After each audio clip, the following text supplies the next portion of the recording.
car-to-car crash test that went wrong for a South African vehicle has put the spotlight on low safety requirements for vehicles sold in Africa compared to global standards. The remains of the car crash were exhibited at this year's Ministerial Car Safety Conference in Sweden. Joining me on Skype from the UK is President and CEO of the Global New Car Assessment Program, David Ward. David, a very good morning to you, and thank you so much for joining us. The global NCAP has been very vocal for years, calling out car manufacturers on their double standards on the safety of vehicles. Now, what does this car-to-car crash demonstrate in terms of the African vehicles, consumers and their safety? Well, what we've seen with that crash test is, unfortunately, that although the Nissan NP300 is a new car, in fact, it's based on a very old platform, a very old model. And it's behind the similar sort of models that are available in Europe. So in the test we showed in Stockholm, the second-hand car, that's a 5-year-old car sold in Europe, performs much, much better. It's a 4-star car. The occupant protection is much better. It also has electronic stability control, the anti-skid system. Whereas the car sold in South Africa and across Africa as the so-called hard body is anything but, and only scores 0 stars. And that's the problem, is this double standard between the kind of vehicles available in Europe, in other parts of the world, and across Africa. And where does this leave us as a country, as South African consumers, in terms of the regulation and the standards, as well as some tougher controls that clearly need to be put in place here? Well, I think it's quite a big opportunity for South Africa, because actually right across the whole of sub-Saharan Africa, no country is applying the UN minimum crash test standards. And South Africa does have the capacity, particularly with a bit more investment in its testing laboratory, which the SAPC uses, the South African Bureau of Standards. If that's upgraded so that it's capable of doing tests on the basis of the UN system, those tests could be applied right across Africa. It would be a big opportunity for South Africa, but also help raise standards across the whole continent. And how is it that the most basic safety features like ABS and the dual front airbags are not made compulsory in South Africa? Well, I think the problem at the moment is simply that the laboratory capacity isn't there to do the testing properly. South Africa is engaged, this is a very positive thing, it is engaged in the UN vehicle system, so it's relatively straightforward to apply the most important crash test standards. But clearly these aren't being done quite correctly. Now, I think it's, as I say, it's a big opportunity to do better. And also, I think another initiative which the AA of South Africa has promoted is labelling, so that consumers can be given the information at the point of sale about the crash test performance of the car. And I think a combination of a better engagement on the vehicle regulations and a labelling system would really transform vehicle safety, firstly in South Africa, but then gradually across the whole continent. And why are car manufacturers taking South Africans for granted?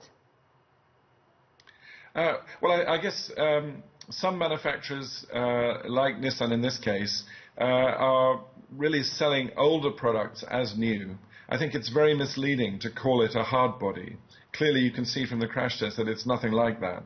But other manufacturers, we've tested 12 cars so far, and we've seen some good results. 4-star and 3-star cars, which are above the minimum regulatory requirements. So some manufacturers are doing this, but others are not. And what we want to see is universal application of UN standards across the whole of sub-Saharan Africa, so that all manufacturers compete on a level playing field that is fair to the consumer and indeed fair to the other manufacturers. And just to give us a sense of understanding and perhaps a firmer grasp on how these crash tests and the rating system works. What we do is by crashing the car, normally in a test into a barrier, with instrumented dummies, we can rate the risk of injury to the human passengers. And that gives us a scoring system where we can rate from 0 up to 5 stars. And these tests are widely used in new car assessment programs across the world. But it is a first. We've been doing this now since 2017, and it's a first for Africa. And it shows, I think, the power of consumer information to raise awareness and also encourage manufacturers to do a lot better when it comes to safety. And in terms of the safety features, what is an ideal safe car? What are some of the components that make it up?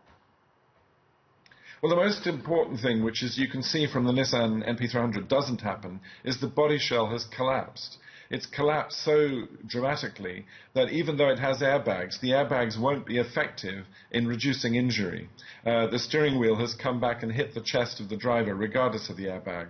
So absolutely number one is you've got to have a body shell that can withstand a frontal impact at around 56 to 64 kilometers an hour. That's the basic. Then on top of that, it's good to have airbags. That helps the occupant protection. Seatbelt pre-tensioners help pull the seatbelt tight just before the crash. All these are kind of components that we're looking for. And also electronic stability control. This is an anti-skid system that works through anti-lock brakes that can be effective in preventing up to 40% of skidding run-off-the-road crashes.